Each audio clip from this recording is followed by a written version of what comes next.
அஸ்ஸலாமு அலைக்கும். நான் உங்கள் ஷிஃபா குக்கிங்லேருந்து பேசுகிறேன். இன்றைக்கி நம்ம என்ன ரெசிபி பார்க்க போகிறோன்னா, என்னோடய ஸ்டைலில் ஒரு சுரைக்காய் பொரியல் தான். இதோட டேஸ்ட்டு ரொம்பவே நல்லாயிருக்கும். வாங்க எப்படி செய்கிறதுன்னு பார்க்கலாம். இதுக்கு தேவையான பொருட்கள் என்னென்னு பார்த்துடலாம்.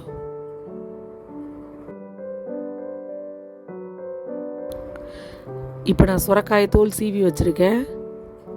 இது ரொம்ப பெரிய சைஸ் காய், எனக்கு அவ்வளோ தேவையில்லை, அதனால் நான் பாதி தான் எடுத்திருக்கேன். இதை நான் தோல் சீவிட்டு கழுவி வச்சுருக்கேன். இப்போ இதை கட் பண்ணி எடுத்துக்கலாம்.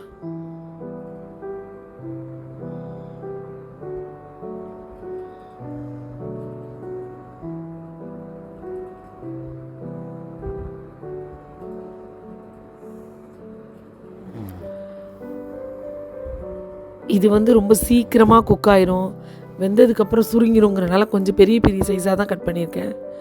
இது ரொம்ப சின்னதாக கட் பண்ணோம்னா அது வெந்ததுக்கப்புறம் காய் இருக்கிறதே தெரியாது. அதனால் கொஞ்சம் பெரிய பீஸாகவே கட் பண்ணிக்கோங்க. பார்த்தீங்களா, நான் கட் பண்ணி முடிச்சிட்டேன். இது ரொம்ப நல்ல பிஞ்சு காயாக இருக்குது. இதுக்கு சின்ன வெங்காயம் தான் சேர்க்கணும், அப்போ தான் டேஸ்ட்டு நல்லாயிருக்கும். நான் நல்லா 2 கைப்பிடி அளவு சின்ன வெங்காயம் உரித்து வச்சுருக்கேன். பாருங்கள், அந்த பாதி சுரக்காக்கி இவ்வளோ வெங்காயம் எடுத்து வச்சுருக்கேன். இந்த வெங்காயத்தை நம்ம இடித்து தான் அதில் சேர்க்க போகிறோம். இது நறுக்கி சேர்க்குறத விட சுரக்காக்கு சின்ன வெங்காயத்தை இடித்து சேர்க்கும் போது நல்லாயிருக்கும். நான் அந்த வெங்காயத்தை எல்லாத்தையும் ஒரு குழவியில் போட்டு தட்டி தட்டி எடுத்து வச்சுக்கிறேன். நீங்கள் அம்மி வச்சுருந்தீங்கன்னா கூட லேசாக அதில் போட்டு மொத்தமாக ஒரு தட்டி தட்டி எடுத்துடலாம்.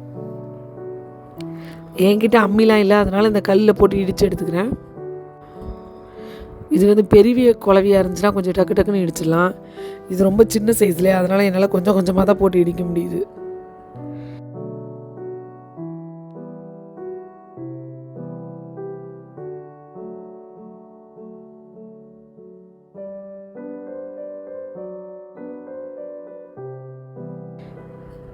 இப்போ நான் எல்லா வெங்காயத்தையுமே தட்டி வச்சுட்டேன் பாருங்கள். இது கூட ஒரு 3 கொத்து கருவேப்பிலையும் எடுத்து வச்சுருக்கேன். நான் எல்லா காய்க்குமே கருவேப்பிலை கொஞ்சம் அதிகமாக தான் போடுவேன்.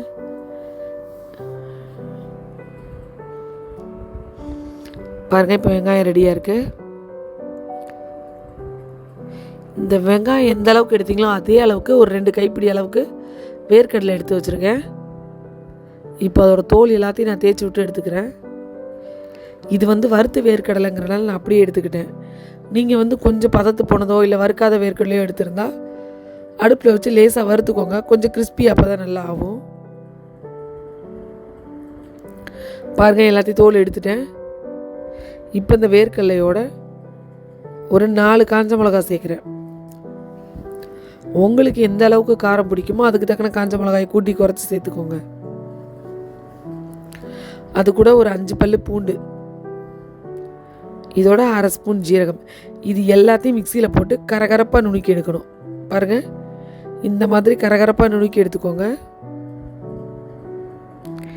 இப்போ நம்ம தாளிக்க ஆரம்பிக்கலாம். கடாயில் தேவையான அளவு எண்ணெய் ஊற்றிக்கிட்டேன். ஒரு 1/2 ஸ்பூன் கடுகு சேர்க்குறேன். கடுகு கொஞ்சம் நல்லா வெடிக்கட்டும்.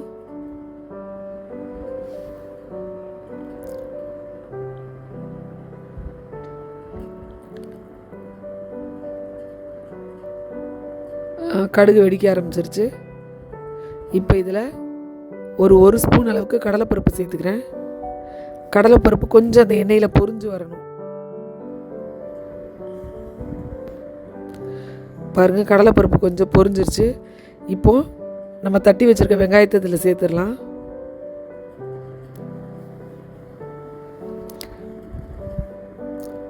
வெங்காயம் ரொம்ப வதங்கி வரணும்லாம் அவசியம் இல்லை. இப்போது இதில் கருவேப்பிலை சேர்த்துட்றேன். சும்மா எண்ணெயில் ஒரு வேக்காடு வெந்தால் போதும் வெங்காயம்.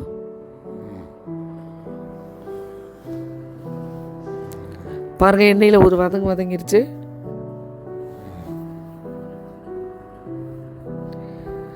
இப்போ நம்ம கட் பண்ணி வச்சுருக்க சொரக்காய் இதில் சேர்த்துறேன்.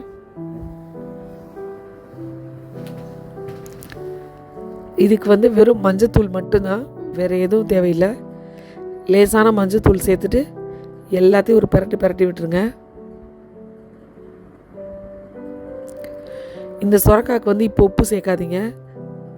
ஏன்னா இது வந்து ரொம்ப தண்ணியில், அதாவது தண்ணி மாதிரி சுருங்கிடும் இந்த காய். நீங்கள் இப்போ சேர்த்திங்கன்னா அதிகமான அளவு உப்பு சேர்த்தா மாதிரி இருக்கும். அதனால் காய் வெந்ததுக்கப்புறம் சேர்த்திங்கன்னா அளவு கம்மியாயிரும், உப்போட அளவும் கம்மியாக சேர்க்கலாம். இப்போ ஒரு 2 நிமிஷம் கழித்து திறக்கிறேன் பாருங்கள். இப்போவே பாதி வெந்துருச்சு பாருங்கள். நம்ம போட்டதை விட சுரக்காய் எவ்வளோ கம்மியாயிருச்சுன்னு. இந்த மாதிரி பாதி வேக்காடு வெந்ததுக்கப்புறம்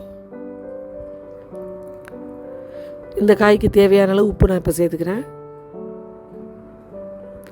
இதோட நம்ம பொடி பண்ணி வச்சுருக்கோம் இல்லையா மசாலா, அதையும் இதில் சேர்த்துடலாம்.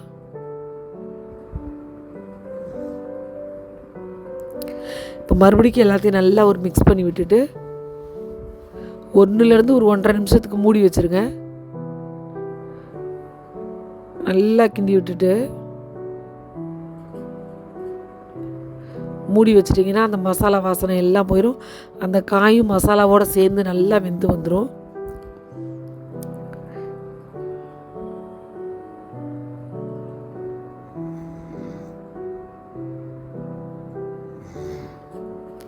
இப்போ நான் மூடி வச்சிடுறேன்.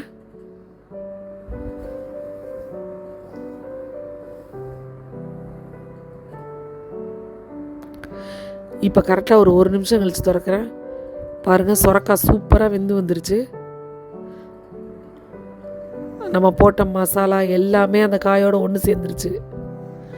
அவ்வளோதான், ஒரு சூப்பரான என்னோடய ஸ்டைலில் சுரக்காய் பொரியல் ரெடி ஆகிடுச்சு. நீங்களும் உங்கள் வீட்டில் இதே மாதிரி ட்ரை பண்ணி பாருங்கள்.